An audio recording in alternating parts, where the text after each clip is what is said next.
Welcome to Bible in a Year with Scott Purcell. I'm so glad you're joining me. This is a daily reading of portions of the Bible, following a plan that will include the entire Bible in a year. And now, let's open the book and begin our readings. This is the reading for day 175. If your reading is aligned with the calendar year in a non-leap year, this is for June 24th, or in a leap year for June 23rd. The Old Testament reading is from 1 Kings chapter 12, beginning with verse 25, through 1 Kings chapter 14, ending with verse 20. 1 Kings 12:25. Then Jeroboam built Shechem in the hill country of Ephraim, and he resided in it. Then he went out from there and built Penuel. Then Jeroboam said to himself, "Now the kingdom will return to the house of David if this people go up to offer sacrifices in the house of Yahweh in Jerusalem. The heart of this people will return to their master Rehoboam, the king of Judah, and they shall kill me and return to him." And the king had decided, so he made 2 golden calves, and he said to them, "You have been going up to Jerusalem long enough. Here are your gods, O Israel, who brought you up from the land of Egypt." He put one in Bethel, and the other he put in Dan. This thing became a sin, and the people walked before the one as far as Dan. Then he built the houses on the high places, and he appointed priests from all walks of life who were not from the sons of Levi. Jeroboam also inaugurated a religious feast in the 8th month of the 15th day of the month, like the religious feast which was in Judah, and he offered sacrifices on the altar. Thus he did in Bethel, by sacrificing to the calves that he had made, and he placed in Bethel the priest of the high places which he had made. He offered sacrifices on the altar which he had made in Bethel on the 15th day of the 8th month, which his heart had devised. He inaugurated a religious feast for the Israelites, and he went up to the altar to offer incense. 1 Kings 13. Suddenly a man of God from Judah came to Bethel by the word of Yahweh, while Jeroboam was standing at the altar to offer incense. Then he proclaimed against the altar by the word of Yahweh, and said, "O altar, altar, thus says Yahweh, look, a son will be born to the house of David, Josiah by name, and he shall sacrifice on you the priest of the high places who burn incense on you, and human bones shall burn on you." He gave a sign on that day, saying, "This is the sign that Yahweh has predetermined. Look, this altar will be torn apart, and the ashes that are on it will be poured out." It happened at the moment the king heard the word of the man of God that he cried out against the altar in Bethel. Jeroboam stretched out his hand from the altar, saying, "Seize him." But his hand which he stretched out to him was paralyzed, and he was not able to draw it back to himself. Then the altar was torn apart, and the ashes from the altar poured out according to the sign which the man of God had announced by the word of Yahweh. Then the king responded and said to the man of God, "Please entreat the favor of Yahweh your God, and pray for me that my hand may return to me." So the man of God entreated the face of Yahweh, and the hand of the king returned to him as it was in the beginning. Then the king spoke to the man of God, "Come with me to the house and refresh yourself, that I may give you a gift." Then the man of God said to the king, "Even if you give to me half of your house, I will not come with you, nor will I eat bread or drink water in this place. For the word of Yahweh has commanded me, saying, You shall not eat bread nor drink water, and you shall not return on the way that you came." So he went another way, and he did not return by the way on which he had come to Bethel. Now a certain older prophet was living in Bethel, And his son came and recounted to him all of the things that the man of God had done that day in Bethel, and the words that he had spoken to the king, and they told them to their father. Then their father asked them, "Which way did he go?" His sons had seen the way which the man of God who had come from Judah had taken. Then he said to his sons, "Saddle the donkey for me." So they saddled the donkey for him, and he mounted it, and went after the man of God. He found him sitting under the oak, and said to him, "Are you the man of God who came from Judah?" He said, "I am." Then he said to him, "Come with me to the house and eat some food." Then he said, "I am not able to return with you or to go with you. I will not eat food, nor will I drink water with you in this place.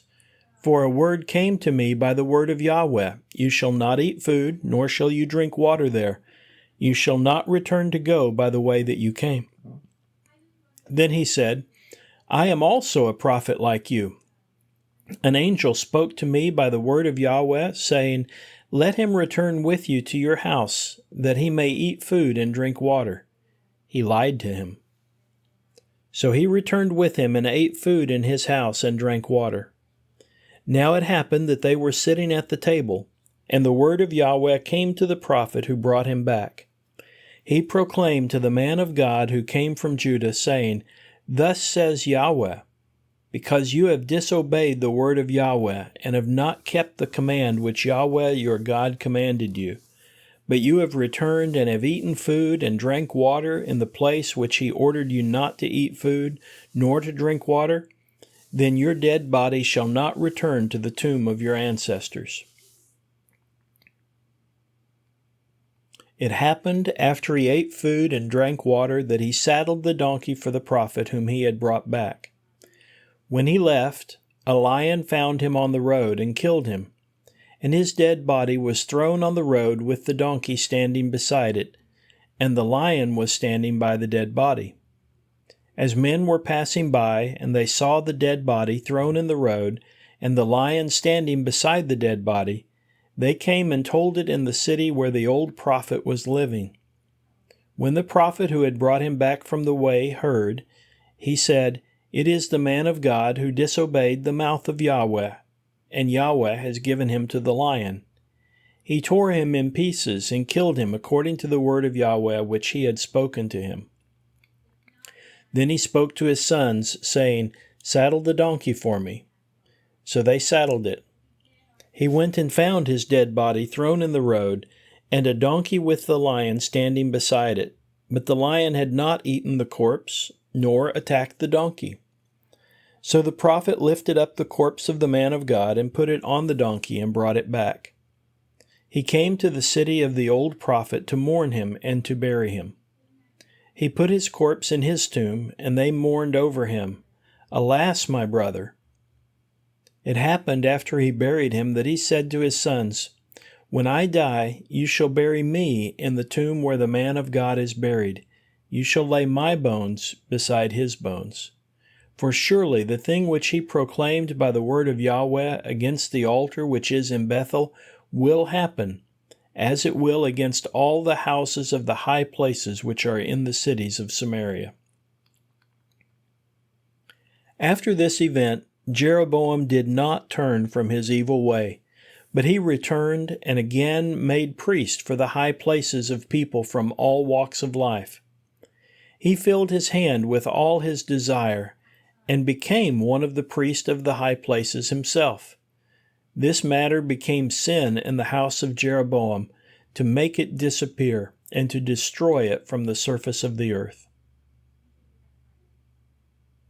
1 Kings chapter 14. At that time, Ahijah, son of Jeroboam, became ill. Jeroboam said to his wife, "Please get up and disguise yourself, so that they will not know that you are the wife of Jeroboam, and go to Shiloh. Look, Ahijah the prophet is there, and he spoke concerning me before I became king over this people. You must take 10 loaves of bread in your hand, and cakes, and a jar of honey, and you must go to him. He shall tell you what will happen to the boy." The wife of Jeroboam did so. She got up, went to Shiloh, and came to the house of Ahijah.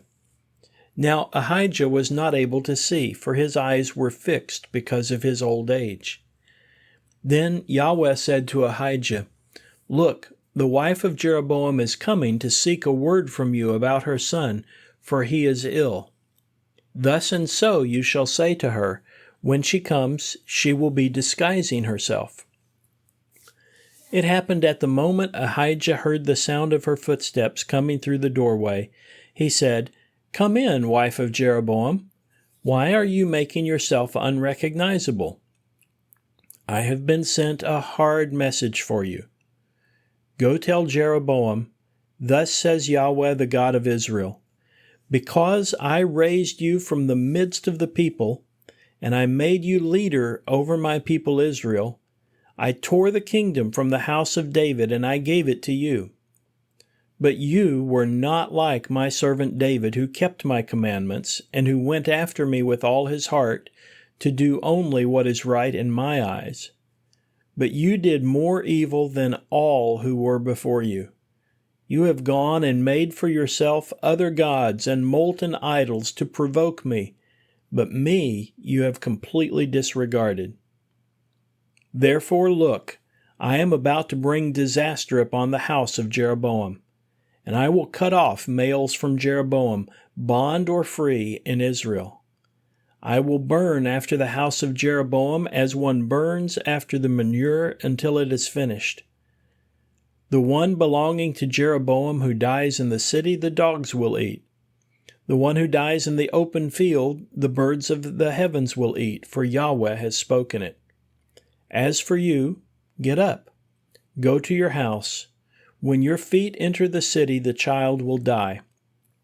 All of Israel will mourn for him, and they will bury him. This one alone will come to a tomb for Jeroboam, because a good thing has been found in him by Yahweh, the God of Israel, in the house of Israel. Yahweh will raise up a king for himself over Israel, who will even now cut off the house of Jeroboam this day. Yahweh will strike Israel as one shakes the reed plant in the water, and he will root Israel up from this good land that he gave to their ancestors. He will scatter them beyond the river, because they have made their sacred poles which are provoking Yahweh. He will give up Israel because of the sin of Jeroboam which he sinned, and which he caused Israel to sin. Then the wife of Jeroboam got up, went and came to Tirzah. As she was coming to the threshold of the house, the boy died. They buried him, and all of Israel mourned for him according to the word of Yahweh, which he had spoken by the hand of his servant Ahijah the prophet. The remainder of the acts of Jeroboam, how he fought and how he reigned, behold, they are written in the scroll of the events of the days of the kings of Israel. The days which Jeroboam reigned were 22 years, and he slept with his ancestors. Then Nadab his son became king in place of him. The New Testament reading is from Acts chapter 16, from verse 1 through verse 15. Acts 16:1. And he came also to Derbe and to Lystra. And behold, a certain disciple was there named Timothy, the son of a believing Jewish woman, but of a Greek father, who was well spoken of by the brothers in Lystra and Iconium. Paul wanted this one to go with him, and he took him and circumcised him because of the Jews who were in those places, for they all knew that his father was Greek.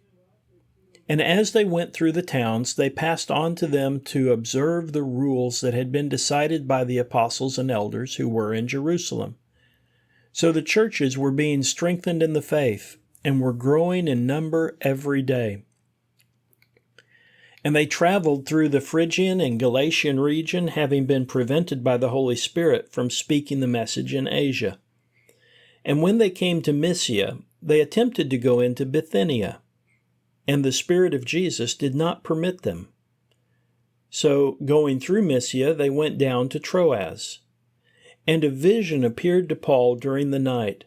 A certain Macedonian man was standing there and imploring him and saying, "Come over into Macedonia and help us." And when he had seen the vision, we wanted at once to go away to Macedonia, concluding that God had called us to proclaim the good news to them.